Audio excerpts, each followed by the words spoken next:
las autoridades de las Naciones Unidas, los representantes de los distintos países que la integran y todos los ciudadanos del mundo que nos estén mirando. Buenas tardes. Para aquellos que no lo saben, yo no soy político, soy un economista liberal libertario, que jamás tuvo la ambición de hacer política y que fue honrado con el cargo de presidente de la República Argentina frente al fracaso estrepitoso de más de un siglo de políticas colectivistas que destruyeron nuestro país. Este es mi primer discurso frente a la Asamblea General de las Naciones Unidas y quiero aprovechar para, con humildad, alertar a las distintas naciones del mundo sobre el camino que están transitando hace décadas y sobre el peligro que implica que esta organización fracase en cumplir su misión original. No vengo aquí a decirle al mundo lo que tiene que hacer. Vengo aquí a decirle al mundo, por un lado, lo que va a ocurrir si las Naciones Unidas continúan promoviendo las políticas colectivistas que vienen promoviendo bajo el mandato de la Agenda 2030, y por el otro, cuáles son los valores que la nueva Argentina defiende. Quiero, sí, comenzar dando crédito cuando el crédito corresponde. La Organización de Naciones Unidas nace del horror de la guerra más cruenta de la historia global, con el objetivo principal de que nunca volviera a ocurrir.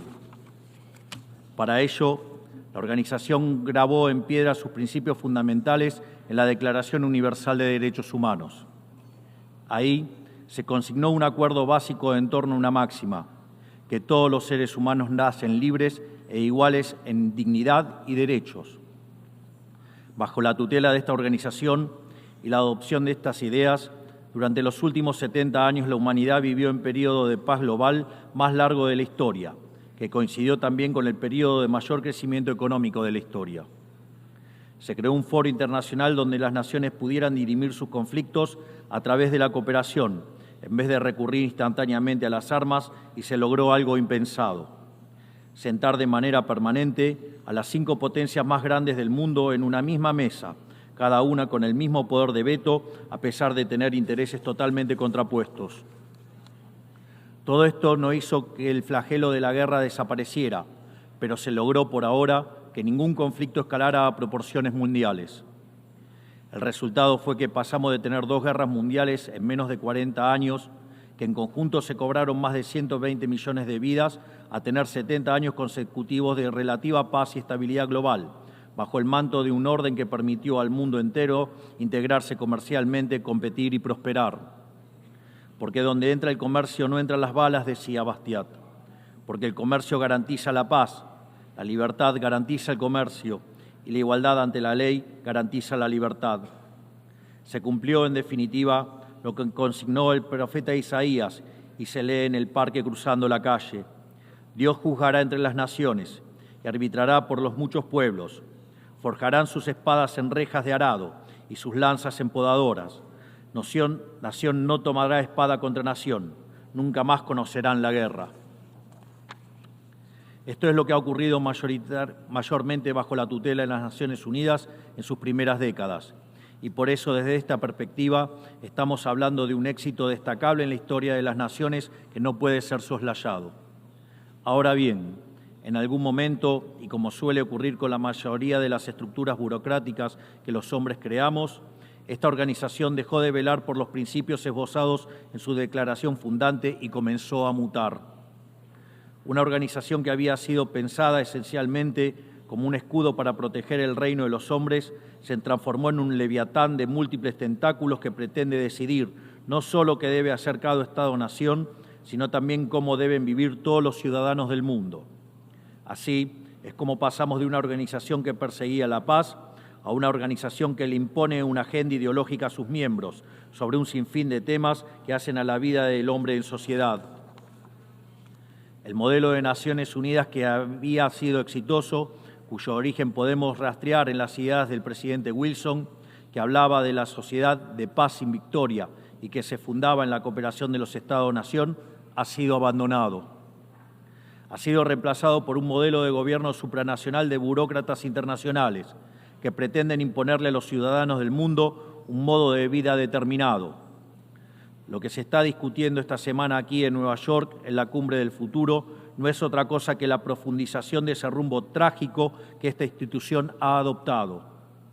La profundización de un modelo que, en palabras del propio secretario de las Naciones Unidas, exige definir un nuevo contrato social a escala global, redoblando los compromisos de la Agenda 2030. Quiero ser claro en la posición de la Agenda Argentina. La Agenda 2030, aunque bien intencionada en sus metas, no es otra cosa que un programa de gobierno supranacional de corte socialista, que pretende resolver los problemas de la modernidad con soluciones que atentan contra la soberanía de los Estados-nación y violentan el derecho a la vida, a la libertad y a la propiedad de las personas. Es una agenda que pretende solucionar la pobreza, la desigualdad y la discriminación con legislación que lo único que hace es profundizarla. Porque la historia del mundo demuestra que la única manera de garantizar la prosperidad es limitando el poder del monarca, garantizando la igualdad ante la ley y defendiendo el derecho a la vida, a la libertad y a la propiedad de los individuos. Ha sido precisamente la adopción de esa agenda que obedece a intereses privilegiados y el abandono de los principios esbozados en la Declaración Universal de Derechos Humanos de las Naciones Unidas lo que tergiversó el rol de esta institución y la puso en una senda equivocada. Así, hemos visto cómo una organización que nació para defender los derechos del hombre ha sido una de las principales propulsoras de la violación sistemática de la libertad, como por ejemplo con las cuarentenas a nivel global durante el año 2020 y que debería ser considerado un delito de lesa humanidad.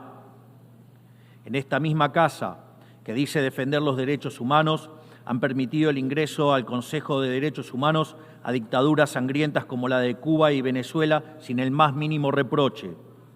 En esta misma casa, que dice defender los derechos de las mujeres, permite el ingreso al Comité para la Eliminación de la Discriminación contra la Mujer a países que castigan a sus mujeres por mostrar la piel. En esta misma casa, sistemáticamente, se ha votado en contra del Estado de Israel, que es el único país de Medio Oriente que defiende la democracia liberal, mientras se ha demostrado en simultáneo una incapacidad total de responder al flagelo del terrorismo. En el plano económico, se han promovido políticas colectivistas que atentan contra el crecimiento económico, violentan los derechos de propiedad y entorpecen el proceso económico natural, llegando a impedirle a los países más postergados del mundo gozar libremente de sus propios recursos para salir adelante.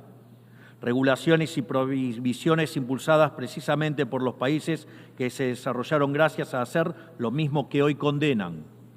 Se ha promovido además una relación tóxica entre las políticas de gobernanza global y los organismos de crédito internacional, exigiéndole a los países más relegados que comprometan recursos que no tienen en programas que no necesitan, convirtiéndolo en deudores perpetuos para promover la agenda de las élites globales. Tampoco ha ayudado el tutelaje del Foro Económico Mundial, donde se promueven políticas ridículas con anteojeras maltusianas, como las políticas de emisión cero, que dañan sobre todo a los países pobres, a las políticas vinculadas a los derechos sexuales y reproductivos, cuando la tasa de natalidad de los países occidentales se está desplomando, anunciando un futuro sombrío para todos. Tampoco la organización ha cumplido satisfactoriamente su misión de defender la soberanía territorial de sus integrantes, como sabemos los argentinos de primera mano en la relación con las Islas Malvinas. Y llegamos incluso a una situación en la que el Consejo de Seguridad, que es el órgano más importante de esta casa, se ha desnaturalizado, porque el veto de sus integrantes permanentes se empezó a utilizar en defensa de los intereses particulares de algunos. Así estamos hoy, con una organización impotente en brindar soluciones a los verdaderos conflictos globales, como ha sido la aberración y aberrante invasión rusa a Ucrania, que ya le ha costado la vida a más de 300.000 personas, dejando un tendal de más de 1 millón de heridos en el proceso. Una organización que en vez de enfrentar estos conflictos invierte tiempo y esfuerzo en imponerle a los países pobres qué, cómo y deben producir, con quién vincularse, qué deben comer y en qué creer, como pretende dictar el presente pacto del futuro. Toda esta larga lista de errores y contradicciones no ha sido gratuita, sino que ha redundado en la pérdida de credibilidad de las Naciones Unidas ante los ciudadanos del mundo libre y en la desnaturalización de sus funciones. Por eso, quiero hacer una advertencia. Estamos ante un fin de ciclo. El colectivismo y el postureo moral de la agenda woke se han chocado con la realidad y ya no tienen soluciones creíbles para ofrecer a los problemas reales del mundo. De hecho, nunca las tuvieron. Si la Agenda 2030 fracasó, como reconocen sus propios promotores, La respuesta debería ser preguntarnos si no fue un programa mal concebido de inicio, aceptar esa realidad y cambiar el rumbo. No se puede pretender persistir en el error redoblando la apuesta de una agenda que ha fracasado. Siempre ocurre lo mismo con las ideas que vienen de la izquierda. Diseñan un modelo acorde a lo que el ser humano debería ser, según ellos, y cuando los individuos libremente actúan de otra manera, no tienen mejor solución que restringir, reprimir y coartar su libertad. Nosotros en Argentina ya hemos visto con nuestros propios ojos lo que hay al final de este camino de envidia y pasiones tristes. Pobreza, embrutecimiento, anarquía y una ausencia fatal de libertad. Todavía estamos a tiempo de apartarnos de ese rumbo. Quiero ser claro con algo para que no haya malas interpretaciones. La Argentina, que está viviendo un proceso profundo de cambio en la actualidad, ha decidido abrazar las ideas de la libertad. Esas ideas que dicen que todos los ciudadanos nacemos libres e iguales ante la ley, que tenemos derechos inalienables otorgados por el Creador, entre los que se encuentran el derecho a la vida, a la libertad y a la propiedad. Esos principios que ordenan el proceso de cambio que estamos llevando adelante en la Argentina son también los principios que guardarán nuestra conducta internacional a partir de ahora. Creemos en la defensa de la vida de todos. Creemos en la defensa de la propiedad de todos.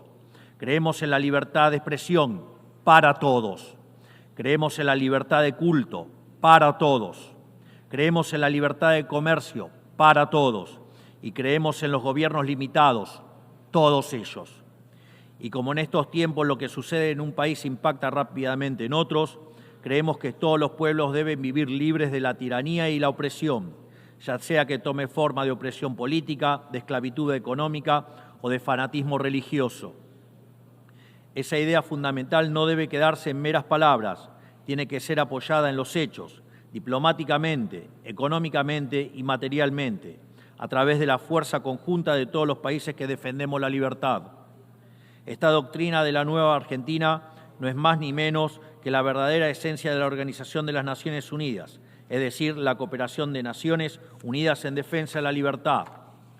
Si las Naciones Unidas deciden retomar los principios que le dieron vida y volver a adaptar el rol para la que fue concebida, cuente con el apoyo inclaudicable de la Argentina en la lucha por la libertad. Sepa también que la Argentina no acompañará ninguna política que implique la restricción de las libertades individuales, del comercio ni la violación de los derechos naturales de los individuos. No importa quién la promueva ni cuánto consenso tenga esa institución. Por esta razón, queremos expresar oficialmente nuestro disenso sobre el Pacto del Futuro firmado el día domingo e invitamos a todas las naciones del mundo libre a que nos acompañen, no solo en el disenso de este pacto, sino en la creación de una nueva agenda para esta noble institución, la agenda de la libertad. A partir de este día, sepan que la República Argentina va a abandonar la posición de neutralidad histórica que nos caracterizó y va a estar a la vanguardia de la lucha en defensa de la libertad. Porque, como decía Thomas Paine, aquellos que desean cosechar las bendiciones de la libertad deben como hombres soportar la fatiga de defenderla. Que Dios bendiga a los argentinos y a todos los ciudadanos del mundo y que las fuerzas del cielo nos acompañen. ¡Viva la libertad, carajo! Muchas gracias. On behalf of the Assembly, I wish to thank the President of the Argentine Republic.